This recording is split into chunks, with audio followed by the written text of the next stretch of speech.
Selamat siang Bu Lucy, saya dari kelompok 4 dan saya Aurelia absen 5. Dan anggota di kelompok saya ada Violeta, Wilson, George. Jadi saya akan menjelaskan tentang sumber energi tidak terbarukan.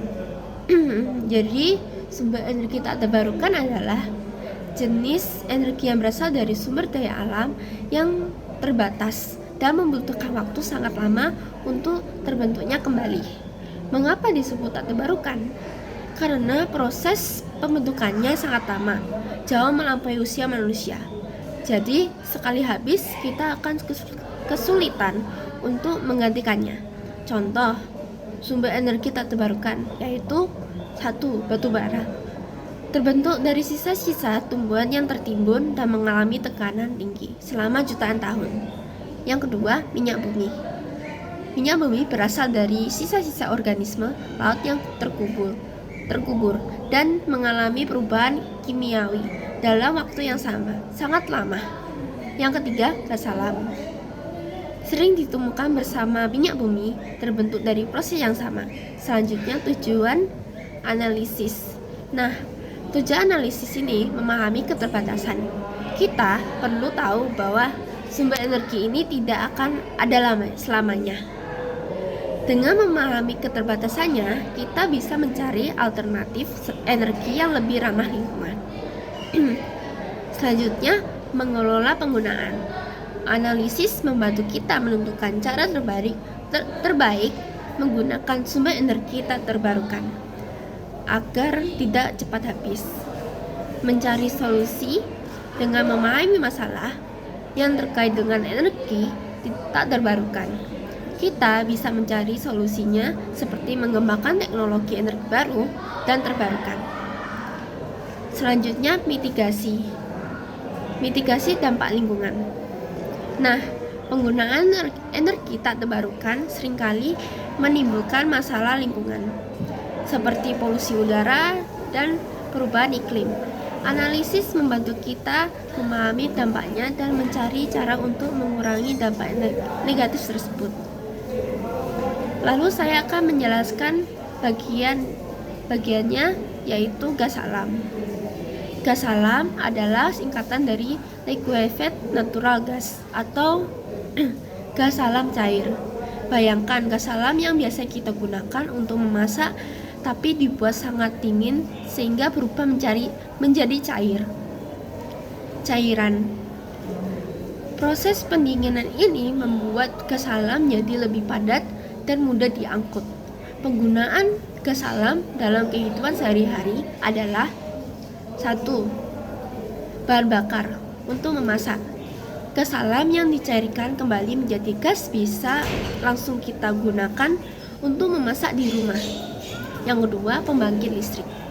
Gas alam dibakar untuk menghasilkan uap yang kemudian menggerakkan turbin untuk menghasilkan listrik. Yang ketiga, bahan bakar kendaraan. Beberapa kendaraan berat seperti truk dan kapal laut sudah menggunakan gas alam sebagai bahan bakar. Yang keempat, industri.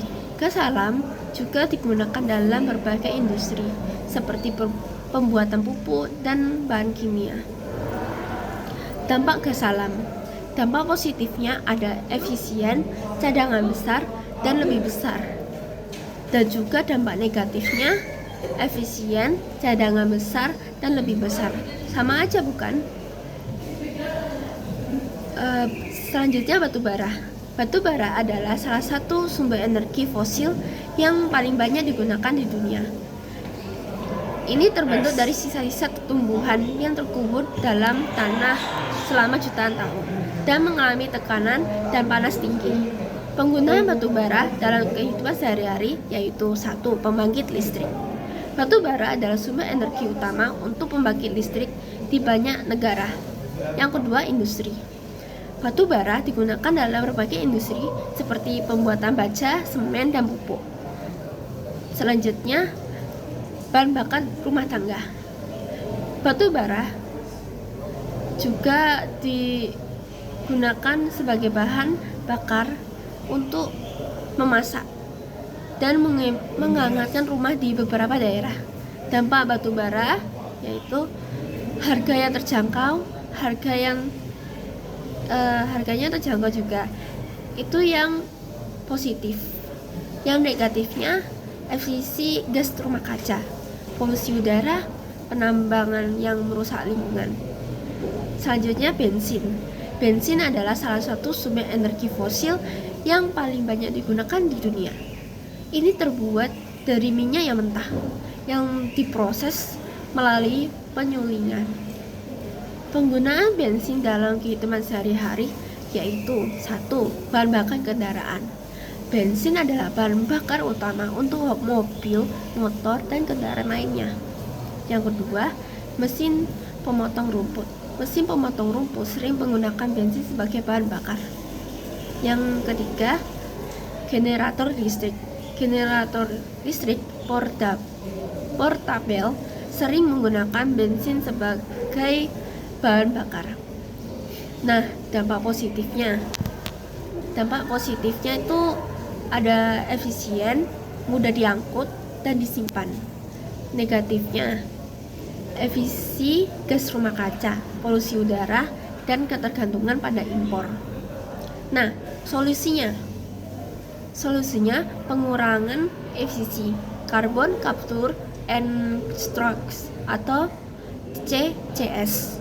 Teknologi ini menangkap karbon dioksida sebelum dilepas ke atmosfer dan menyimpannya di bawah tanah.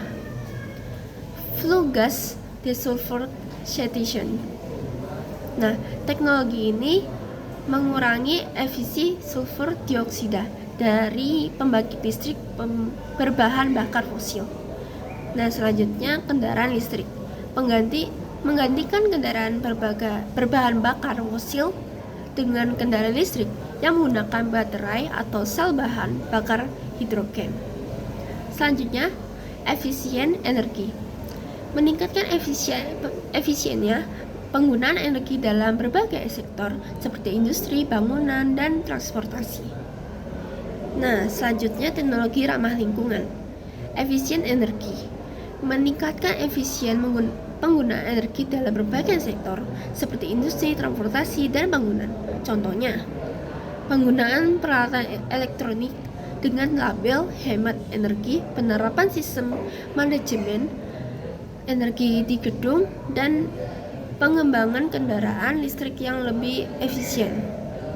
Teknologi bersih. Pengembangan dan mengadopsi teknologi yang menghasilkan emisi lebih rendah seperti teknologi pembakaran bersih pada pembangkit listrik.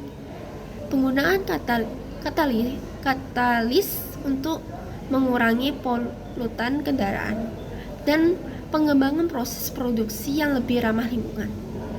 Transisi ke energi terbarukan. Nah, transisi energi terbarukan yaitu seperti pengembangan energi surya, memanfaatkan energi matahari untuk menghasilkan listrik melalui panel surya. Selanjutnya, energi angin, membangun turbin angin untuk menghasilkan listrik. Energi air, memanfaatkan energi air untuk menghasilkan listrik melalui pembangkit listrik tenaga air. Energi panas bumi. Energi panas bumi memanfaatkan panas bumi untuk menghasilkan listrik. Bioenergi, menggunakan biomasa seperti tanaman dan limbah organik untuk menghasilkan energi. Contoh implementasi Indonesia. Pemerintah Indonesia telah mendorong pengembangan energi baru dan terbarukan melalui berbagai kebijakan seperti program 35 Masawi, pembangunan pembangkit listrik tenaga surya, dan pengembangan kendaraan listrik. Banyak negara di dunia telah berkomitmen untuk mengurangi emisi gas rumah kaca dan beralih ke negara bersih. Contohnya, Perjanjian Paris yang bertujuan untuk membatasi kenaikan suhu global. Saya akan menjelaskan pembuatan batu bara. 1. Tahap gambut. Karena vegetasinya yang sangat lebat, tanaman mati terus menumpuk sebelum dapat diuraikan mikroorganisme. Yang kedua, tahap lignin. Apa yang terjadi saat kamu berdesakan dalam bus kota yang sangat penuh? Pasti sesak kan? Sesak ditekan dari kanan, kiri, dan panas. Nah, inilah yang terjadi pada gabut. Yang ketiga, tahap bituminous coal. Tahap bituminous coal. Tekanan dan panas terus mengubah lignin menjadi bituminous coal atau batu bara lunak dengan kadar karbon dengan lebih tinggi, yaitu sekitar 86% karbon. Yang keempat, tahap antrasit. Tahap ini adalah tahap terakhir dari pembuatan batu bara, di mana batu bara bituminous berubah menjadi batu bara antrasit. Antrasit adalah batu bara yang keras, mengkilap, dan memiliki kadar karbon yang tinggi, yaitu sekitar 97%. Pembuatan LNG, produksi gas transportasi pipa, pengolahan, dan pencarian gas. Nah, itu beberapa bagiannya. Pengiriman dan perdagangan LNG, regasifikasi, dan juga distribusi ke pengguna akhir. Selanjutnya, pembuatan bensin. Nah, 1. Destilasi. Proses pemisahan fraksi minyak mentah berdasarkan pembedaan titik-titik. Minyak mentah dipanaskan dalam kolom destilasi. Fraksi yang memiliki titik-titik rendah akan menguap lebih dulu dan kondensasi kembali menjadi produk cair. Yang kedua, cracking. Proses pemecahan molekul-molekul besar menjadi molekul-molekul yang lebih kecil. Cracking thermal menggunakan panas dan tekanan tinggi. Classic cracking menggunakan katalis untuk memfasilitasi reaksi kimia. Yang ketiga, reforming. Proses mengubah bentuk molekul bensin yang memutu kurang baik menjadi bermutu lebih baik menggunakan katalis seperti rhenium, palladium, dan kromium. Yang keempat, akilasi. Proses penambahan sumber atom dan suatu molekul menjadi molekul yang lebih panjang dan bercabang menggunakan katalisator berupa asam kuat. Yang kelima, polimerisasi. Proses penggabungan molekul-molekul kecil menjadi molekul besar. Contohnya, penggabungan senyawa isobutena dengan senyawa isobutena menghasilkan oksatana. Nah, sekian dari penjelasan saya, dari penjelasan yang saya sudah beritahu. Apakah kalian sudah paham? Nah, sekian dari saya dari kelompok 4. Terima kasih.